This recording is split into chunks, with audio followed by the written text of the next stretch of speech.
Assalamualaikum warahmatullahi wabarakatuh. Perkenalkan, kami dari kelompok 9 Kapita Selekta 4 SMK Teknik dari kelas 6E jurusan Tadris Matematika IAIN Syekh Nurjati Cirebon. Di sini kami akan membahas tentang materi peluang. Sebelum kita membahas tentang materi peluang, alangkah lebih baiknya kita memperkenalkan diri terlebih dahulu. Perkenalkan, saya Yanti Komalasari, NIM 18081051161 sebagai pemateri 1, dan teman saya. Assalamualaikum warahmatullahi wabarakatuh. Saya Trisna Ayu Ramadhani, NIM 18081051170. Saya sebagai pemateri kedua. Baiklah, langsung saja kita ke pembahasan mengenai materi peluang. Pada pembahasan materi kali ini, kita akan menjelaskan mengenai 3 materi pada peluang. Yang pertama yaitu tentang kaidah pencacahan, yang kedua yaitu permutasi dan kombinasi, dan yang ketiga yaitu peluang suatu kejadian. Langsung saja ke materi yang pertama, yaitu mengenai kaidah pencacahan. Kaidah pencacahan ini merupakan dasar dari teori peluang. Nah, dalam kaidah pencacahan ini ada 2 materi, yaitu tentang kaidah penjumlahan dan kaidah perkalian. Yang dimaksud dengan kaidah penjumlahan yaitu jika ada N1 benda di himpunan pertama, N2 benda di himpunan kedua, N3 benda di himpunan ketiga, dan sampai dengan NK benda di himpunan ke K, dan himpunan-himpunan tersebut tidak saling berselisihan, maka jumlah total anggota di semua himpunan itu adalah N1 ditambah N2 ditambah N3 ditambah sampai dengan NK. Jadi setiap ada benda yang tidak saling berselisihan, maka jumlah total anggota semua himpunan itu tinggal dijumlahkan saja. Contohnya, Simon akan berpergian ke Jakarta menuju Medan. Jika transportasi menuju Medan dari Jakarta terdapat 2 perusahaan penerbangan yang beroperasi dan 3 perusahaan bus yang beroperasi pada hari itu, maka ada berapa cara yang dapat dilakukan oleh Simon supaya bisa sampai ke Medan? Nah, jawabannya yaitu banyak cara yang dapat dilakukan Simon adalah dengan menjumlahkan transportasi yang beroperasi pada hari itu. Maka jumlahnya yaitu ada 5 cara. Dengan catatan bahwa pesawat dan bus tidak berangkat secara bersamaan. Yang selanjutnya yaitu kaidah perkalian. Yang dimaksud kaidah perkalian adalah jika suatu proses pemilihan terdiri atas tahap pertama dapat dilakukan dengan N1 cara yang berbeda, tahap kedua dapat dilakukan dengan N2 cara yang berbeda, tahap ketiga dapat dilakukan dengan N3 cara yang berbeda, sampai dengan tahap ke K dapat dilakukan dengan NK cara yang berbeda. Maka proses pemilihan itu dapat dilakukan keseluruhan dalam N1 dikali N2 dikali N3 dikali sampai dengan NK cara yang berbeda. Nah, untuk lebih jelasnya perhatikan contoh pada kaidah perkalian. Ridwan yang ada di Bandung akan mengunjungi neneknya di Garut. Di Nagrek, ia berniat singgah di rumah pamannya, kemudian meneruskan perjalanannya ke Garut. Karena jalan atau tahap dari Bandung ke Nagrek ke Garut itu berbeda, maka untuk proses pemilihan secara keseluruhan dapat menggunakan kaidah perkalian, yaitu N1 kalikan dengan N2, yaitu 5 dikali dengan 3 sama dengan 15. Jadi Ridwan dapat memilih 15 rute jalan dalam perjalanan dari Garut dari Bandung menuju Garut. Materi yang kedua yaitu tentang permutasi dan kombinasi.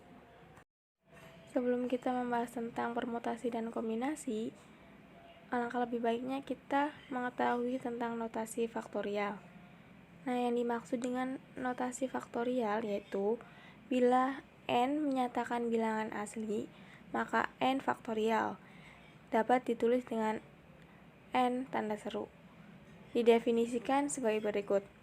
N faktorial sama dengan n dikalikan n dikurangi 1 dikali n dikurangi 2 dikali sampai dengan 3 dikali 2 kali 1.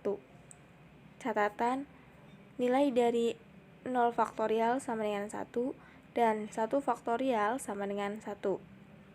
Contohnya yaitu hitunglah nilai dari 5 faktorial dibagi dengan 2 faktorial. Nah, maka jawabannya yaitu 5 dikali 4 dikali 3 dikali 2 faktorial dibagi 2 faktorial. Maka hasilnya sama dengan 60. Jadi nilai dari 5 faktorial dibagi 2 faktorial sama dengan 60. Berikutnya yaitu permutasi. Permutasi ini ada 3 pembahasan, yaitu permutasi tanpa pengulangan, permutasi dengan pengulangan, dan permutasi siklis. Baik, langsung ke pembahasan mengenai permutasi tanpa pengulangan. Nah, permutasi ini ada permutasi n unsur, yaitu banyaknya permutasi n unsur dinotasikan dengan P dalam kurung n, n atau Pn, sehingga P dalam kurung n, n sama dengan n faktorial dibagi n dikurangi n faktorial sama dengan n faktorial sama dengan 0 faktorial. Maka hasilnya n faktorial dengan n merupakan banyaknya unsur. Jadi jika terdapat n unsur yang sama, maka nilai peluangnya yaitu nilai faktorial dari n tersebut. Contohnya, dalam sebuah ruangan ujian terdapat 3 buah kursi.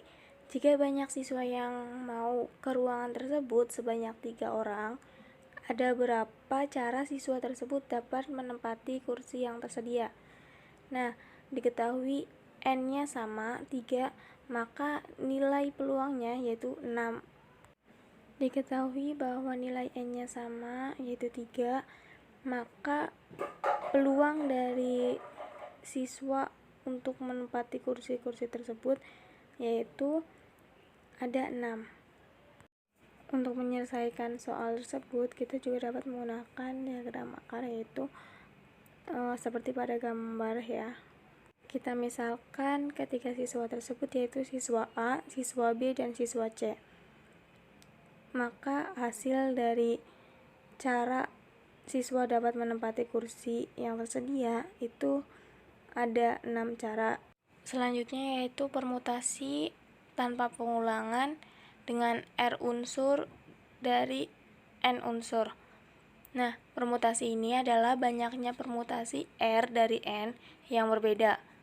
Banyaknya permutasi ini didefinisikan sebagai berikut, yaitu peluang dari N dan R sama dengan N faktorial dibagi dengan N dikurangi R faktorial dengan N banyaknya unsur dan R banyaknya unsur yang ditanyakan. Untuk lebih jelasnya kita perhatikan contoh soalnya, yaitu di sebuah SMK akan dipilih 3 orang dari 6 calon yang akan menduduki jabatan sebagai ketua, sekretaris, dan bendahara OSIS. Maka berapa cara yang dapat dilakukan untuk memilih ketua, sekretaris, dan bendahara tersebut? Maka jawabannya nilai N-nya yaitu 6 orang siswa dan R-nya yaitu 3 orang siswa. Maka banyak cara yang dapat dilakukan untuk memilih ketua, sekretaris, dan bendahara OSIS menggunakan rumus permutasi, yaitu sebanyak 120 cara yang dapat dilakukan. Nah, berikutnya yaitu permutasi dengan pengulangan. Yaitu misalkan diberikan sekumpulan unsur dan pada unsur-unsur tersebut terdapat unsur yang sama atau sejenis. Maka banyak permutasi dari N unsur dengan R1 unsur jenis pertama yang sama, R2 unsur kedua yang sama, dan sama dengan RK unsur jenis K yang sama. Dapat ditentukan dengan menggunakan prinsip perkalian sebagai berikut, yaitu N peluang R1, R2 sampai dengan RK sama dengan N faktorial dibagi dengan R1 faktorial, R2 faktorial sama dengan RK faktorial. Contoh dari permutasi dengan pengulangan yaitu tentukan banyaknya susunan huruf dari kata matematika. Nah, jawab nilai N atau nilai huruf dari kata matematika itu ada 10 huruf. Sedangkan ada huruf yang berulang seperti M yaitu 2 kali pengulangan, A 3 kali pengulangan, T 2 kali pengulangan, dan huruf E, K, dan I yaitu 1 kali. Maka dari soal tersebut kita dapat menggunakan rumus dari permutasi dengan pengulangan. Maka didapat susunan huruf yang dapat disusun dari kata matematika yaitu ada sebanyak 151.200 susunan huruf yang dapat dibuat. Permutasi yang terakhir yaitu permutasi siklis. Permutasi siklis atau dikenal dengan permutasi melingkar atau permutasi sirkuler adalah permutasi yang disusun menurut suatu putaran tertentu. Nah, rumus umum dari permutasi siklis yaitu peluang dari N sama dengan N dikurangi 1 faktorial, dengan N merupakan banyaknya unsur. Contohnya, ada 5 orang siswa sedang duduk melingkar di sebuah meja rapat. Maka ada berapa susunan yang berbeda jika siswa tersebut bertukar posisi duduk? Nah, jawabnya yaitu nilai N-nya sama dengan 5, banyaknya siswa. Maka nilai dari susunan yang berbeda jika siswa itu bertukaran posisi yaitu ada sebanyak 24 cara. Materi selanjutnya yaitu kombinasi. Kombinasi adalah susunan dari beberapa unsur tanpa memperhatikan susunan benda atau unsur tersebut. Banyaknya kombinasi biasanya dinotasikan dengan kombinasi dari N dan R. Nah, rumus umum dari kombinasi yaitu kombinasi dari N dan R sama dengan N faktorial dibagi dengan N dikurangi R faktorial dikalikan dengan R faktorial. Dengan N yaitu banyaknya unsur atau objek dan R yaitu banyaknya unsur yang ditanyakan. Contohnya yaitu dalam suatu pertandingan bola basket akan dipilih 6 orang pemain dan 2 pemain cadangan untuk pertandingan persahabatan dari 12 pemain yang ada di dalam tim. Tentukan banyaknya cara pemilihan para pemain bola basket tersebut, yaitu jawabannya C dalam kurung 12,6 sama dengan 12 faktorial dibagi 12 dikurangi 8 faktorial dikalikan dengan 8 faktorial. Sehingga kita dapat banyaknya cara untuk memilih pemain yaitu sebanyak 495 cara. Materi yang terakhir tentang peluang yaitu peluang suatu kejadian. Dalam peluang suatu kejadian kita biasanya menemukan istilah-istilah seperti ruang sampel, titik sampel, dan kejadian. Nah, yang dimaksud dengan ketiganya itu yaitu ruang sampel adalah himpunan dari semua hasil yang mungkin muncul dari suatu percobaan, biasanya dilambangkan dengan S besar. Sedangkan titik sampel yaitu setiap hasil yang mungkin terjadi dari suatu percobaan. Dengan kata lain, titik sampel adalah suatu anggota dari ruang sampel. Jadi, titik sampel ini merupakan anggota dari ruang sampel tersebut. Sedangkan kejadian adalah peristiwa atau event yang merupakan himpunan bagian dari ruang sampel. Nah, untuk lebih jelasnya lagi akan dijelaskan oleh teman saya yaitu Trisna Ayu Ramadhani untuk menjelaskan materi selanjutnya. Kepada Trisna, saya persilakan. Baik, selanjutnya ada contoh soal, tentukan ruang sampel dan titik sampel pada percobaan pelemparan 2 buah dadu. Nah, kita tahu bahwa sebuah dadu memiliki 6 sisi yang berbeda. Maka dalam pelemparan 2 buah dadu, masing-masing dadu itu akan menunjukkan sisinya. Nah, untuk memudahkan mengetahui ruang sampelnya, kita dapat membuat tabel seperti pada gambar. Dari tabel itu, dapat kita ketahui bahwa ruang sampelnya adalah S sama dengan himpunan 1,1, 1,2, 1,3, dan seterusnya sampai dengan 6,6. Kemudian titik sampelnya adalah 1,1, 1,2, 1,3, dan seterusnya sampai 6,6. Contoh yang kedua, tentukan kejadian munculnya mata dadu berjumlah 3 pada pelemparan sebuah dadu. Pada pelemparan sebuah dadu, ruang sampelnya yaitu S sama dengan himpunan 1, 2, 3, 4, 5, 6. Maka, kejadian munculnya mata dadu berjumlah 3 pada pelemparan sebuah dadu itu hanya ada 1, yaitu 3. Materi selanjutnya adalah peluang suatu kejadian. Peluang suatu kejadian adalah kemungkinan munculnya suatu kejadian. Misalnya, peluang turunnya hujan dalam seminggu terakhir, peluang kesembuhan seseorang, dan lain sebagainya. Nah, jika diketahui banyaknya anggota kejadian A adalah NA, dan banyaknya anggota ruang sampel S adalah NS, maka peluang atau yang disimbolkan dengan huruf P munculnya kejadian A yaitu PA sama dengan NA dibagi dengan NS, dengan syarat NS tidak sama dengan 0. Contoh soal, dalam sebuah kantong berisi 2 bola merah dan 4 bola hitam yang identik, diambil 2 bola sekaligus. Tentukan peluang terambilnya 2 bola sekaligus, peluang terambilnya 2 bola hitam.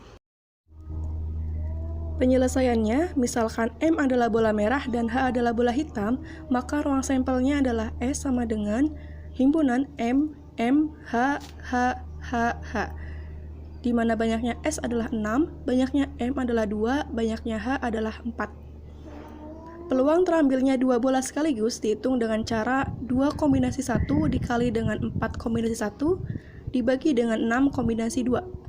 Maka hasilnya 8/15. Jadi peluang terambilnya 2 bola sekaligus adalah 8/15. Peluang terambilnya bola hitam dihitung dengan cara 2 bola hitam yang diambil dari 4 buah bola hitam dibagi dengan 2 bola hitam dari 6 buah bola yang ada. Kita hitung dulu satu persatu. 2 bola hitam diambil dari 4 buah bola hitam, yaitu 4 kombinasi 2, yang jika dihitung adalah hasilnya 6. Kemudian 2 bola hitam dari 6 buah bola yang ada, 6 kombinasi 2, yang jika dihitung hasilnya adalah 15. Maka peluang terambilnya 2 bola hitam yaitu 4 kombinasi 2 dibagi dengan 6 kombinasi 2 sama dengan 6/15 sama dengan 2/5. Jadi peluang terambilnya 2 bola hitam adalah 2/5. Nah, kisaran nilai peluang terbagi menjadi 2, yaitu kepastian dan kemustahilan. Yang pertama, kepastian. Kepastian adalah kejadian yang pasti terjadi. Jika nilai peluang suatu hasil sama dengan 1, maka hasil itu disebut kepastian. Dengan demikian, dapat kita nyatakan peluang A sama dengan 1. Ada sebuah contoh. Sebuah keranjang berisi buah jeruk atau J sebanyak 15 buah. Tentukan peluang terambilnya buah jeruk. Nah, penyelesaiannya, misalnya S adalah buah jeruk, maka ruang sampelnya S sama dengan himpunan dari J sampai dengan 15 kali, maka banyaknya S sama dengan 15 dan banyaknya J sama dengan 15. Peluang terambilnya buah jeruk atau PJ sama dengan NJ per NS 15 per 15 sama dengan 1. Jadi peluang terambilnya buah jeruk adalah 1 dan pasti terjadi. Kemudian yang kedua, kemustahilan. Kemustahilan adalah sesuatu yang pasti tidak akan terjadi dari suatu percobaan atau kejadian. Misalnya, peluang munculnya gambar muka dan gambar belakang secara bersamaan pada pengetosan sebuah uang logam, sehingga peluang kemustahilan dinyatakan dengan PA sama dengan 0. Nah, ada sebuah contoh, sebuah kotak berisi 5 buah bola warna hitam, tentukan peluang terambilnya bola merah. Sudah jelas bukan? Diketahui bola hitam, tapi ditanyakan terambilnya bola merah. Nah, dapat kita selesaikan, misalkan S adalah himpunan bola berwarna hitam. Maka ruang sampelnya adalah S sama dengan himpunan dari H bola hitam sebanyak 5 kali, NS sama dengan 5, NH sama dengan 5, dan NM, banyaknya bola merah adalah sama dengan 0. Maka untuk peluang terambilnya bola merah sama dengan NM per NS, 0 per 5 sama dengan 0. Jadi peluang terambilnya bola merah adalah 0, dan itu suatu kemustahilan. Selanjutnya ada frekuensi harapan suatu kejadian. Frekuensi harapan suatu kejadian adalah harapan banyaknya muncul hasil yang dimaksud dari N kali percobaan, atau hasil kali dari peluang suatu kejadian dengan banyaknya percobaan. Dan didefinisikan FH sama dengan PA dikali N, di mana FH sama dengan frekuensi harapan, PA peluang munculnya kejadian yang dimaksud, dan N adalah banyaknya percobaan. Contoh soal, seorang petani melakukan 20 kali percobaan untuk menghasilkan benih jagung yang baik. Jika peluang diperoleh benih yang baik adalah 1/4, tentukan frekuensi harapan diperoleh benih jagung yang baik. Penyelesaiannya, misalkan A adalah kejadian diperoleh benih yang baik. Diketahui peluangnya adalah 1/4 dan banyak percobaan 20 kali. Maka frekuensi harapannya adalah FH sama dengan PA dikali N, 1/4 dikali 20 sama dengan 5 kali. Jadi frekuensi harapan mendapat benih yang baik adalah 5 kali. Pembahasan selanjutnya yaitu peluang kejadian majemuk. Yang pertama, peluang kejadian saling lepas. Misalkan dari suatu percobaan diperoleh ruang sampel S, A dan B merupakan kejadian pada S. Kejadian A dan B dikatakan saling lepas jika irisan dari himpunan kejadian A dan himpunan kejadian B sama dengan kosong, atau tidak ada anggota dari kejadian A yang merupakan anggota dari kejadian B. Oleh karena itu, rumus peluang gabungan kejadian saling lepas adalah PA atau B sama dengan PA ditambah PB, di mana PA atau B yaitu peluang gabungan kejadian A dan kejadian B saling lepas, PA sama dengan peluang munculnya kejadian A, dan PB adalah peluang munculnya kejadian B.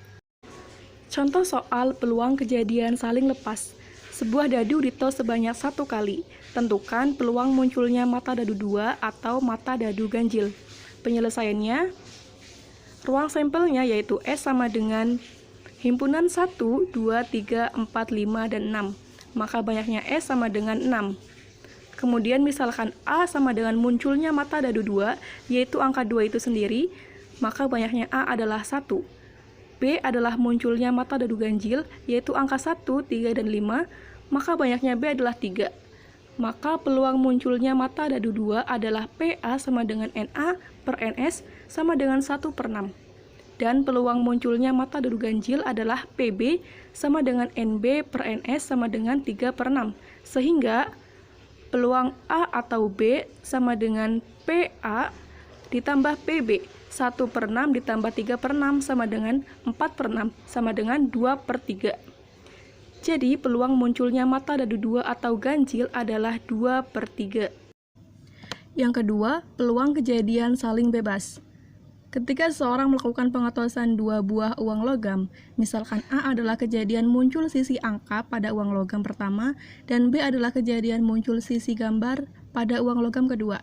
Munculnya kejadian A pada uang logam pertama tidak berpengaruh pada munculnya kejadian B pada uang logam kedua.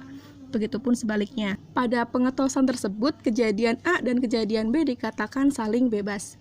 Peluang irisan kejadian A dan kejadian B yang saling bebas dapat dihitung dengan rumus PA dan B sama dengan PA dikali PB, di mana PA dan B adalah peluang irisan kejadian A dan kejadian B saling bebas, PA adalah peluang munculnya kejadian A, dan PB adalah peluang munculnya kejadian B. Contoh soal peluang kejadian saling bebas. Sebuah uang logam dan sebuah dadu dilempar bersamaan. Tentukan peluang munculnya sisi gambar dan mata dadu 3. Penyelesaiannya, pada percobaan melempar sebuah uang logam, ruang sampelnya adalah S sama dengan himpunan G dan A, maka NS sama dengan 2, NG sama dengan 1. Pada percobaan melempar sebuah dadu, ruang sampelnya adalah S sama dengan himpunan 1, 2, 3, 4, 5, dan 6, maka NS sama dengan 6, N3 sama dengan 1.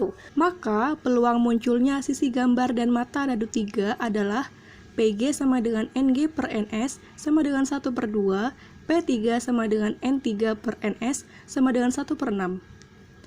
Maka PG dan 3 sama dengan PG dikali P3 sama dengan 1 per 2 dikali 1 per 6 sama dengan 1 per 12. Jadi, peluang munculnya sisi gambar dan mata dadu 3 adalah 1 per 12. Yang ketiga, peluang kejadian bersyarat. Keadaan bersyarat adalah kejadian yang saling bergantung. Misalnya, kejadian A dan B adalah kejadian dalam ruang sampel S dan PA tidak sama dengan 0. Rumus umum peluang bersyarat dari B dan kejadian A yang sudah terjadi adalah PB syarat A sama dengan PA dan B per PA, atau PA dan B sama dengan PA dikali PB syarat A, di mana PB syarat A adalah peluang kejadian bersyarat atau peluang kejadian B jika A sudah terjadi.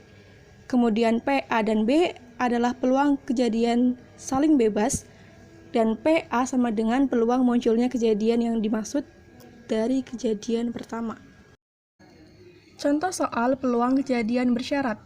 Dari seperangkat kartu BRID akan diambil 2 kartu secara acak. Hitunglah peluang terambilnya kartu as jika kartu pertama disimpan kembali.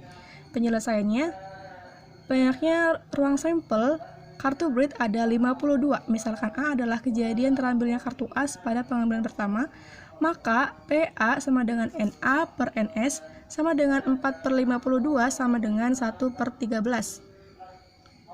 B syarat A sama dengan kejadian terambilnya kartu as pada pengambilan kedua dengan syarat kartu as telah terambil pada pengambilan pertama.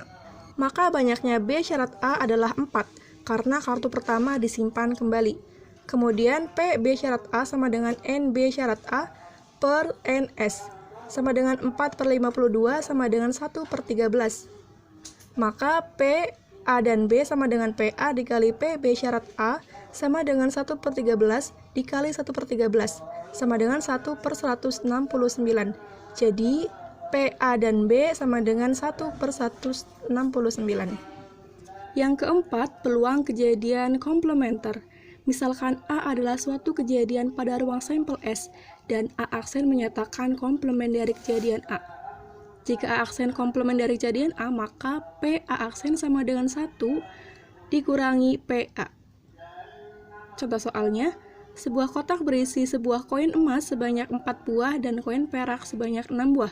Tentukan peluang terambilnya koin emas dan peluang terambilnya koin bukan emas.